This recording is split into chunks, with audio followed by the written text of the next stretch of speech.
അമ്പാൻ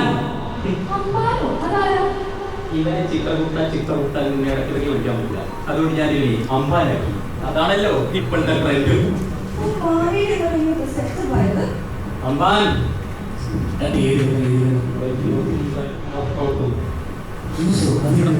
പണ്ട് തന്നെ ചവിട്ടി പാത്തി ജ്യൂസാക്കി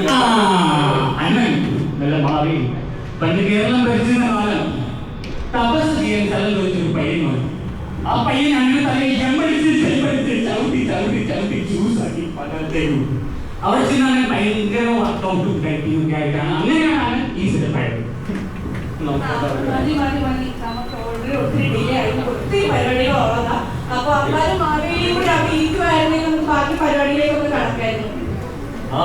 എല്ലാരും എന്തായാലും ബിനുവും ജയന്തും ജാനകിയും എന്നാ നമുക്ക് അവരുടെ കൂടെ ഇരിക്കാം അല്ലേ? അമ്പാനെ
എല്ലാവർക്കും നമസ്കാരം.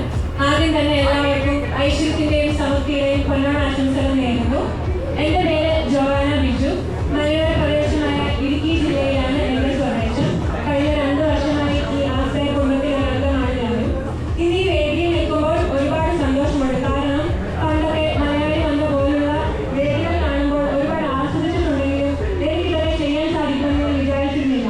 എന്നാൽ ഇന്നത്തെ ആത്മവിശ്വാസത്തോടെ നിങ്ങളുടെ മുമ്പിൽ നിൽക്കുവാൻ തന്നെ എനിക്ക് കഴിഞ്ഞു. അതിൽ ഒരുപാട് സന്തോഷമുണ്ട്. മാത്രമല്ല ഇത്ര നല്ലൊരു ദിവസം എന്റെ ജീവിതത്തിൽ നിന്ന് അനുഭവിക്കുവാൻ കഴിഞ്ഞു. അത് ഓർത്ത് എനിക്ക് അതിയായ സന്തോഷമുണ്ട്. നിങ്ങൾക്ക് എല്ലാവർക്കും അറിയാം, കേവലം 1 മാസം മുൻപാണ് വയനാട്ടിലെ ജനങ്ങൾ തീവ്രമായ ഒരു വേദനയിലൂടെ കടന്നുപോയത്. അപ്പോൾ ഓണം എത്തുന്നതിന് മുമ്പേ മലയാളികളുടെ സ്നേഹവും ഒത്തൊരുമയും ലോകം മുഴുവൻ വിളിച്ചോതുവാനായിട്ട് നമുക്ക് സാധിച്ചു. ഈ സമയം ശ്രീ എൻ തട്ടാടിന്റെ സബലമി യാത്ര എന്ന കവിതയിലെ 2 വരികൾ എനിക്ക് ഓർമ്മ വരികയാണ്.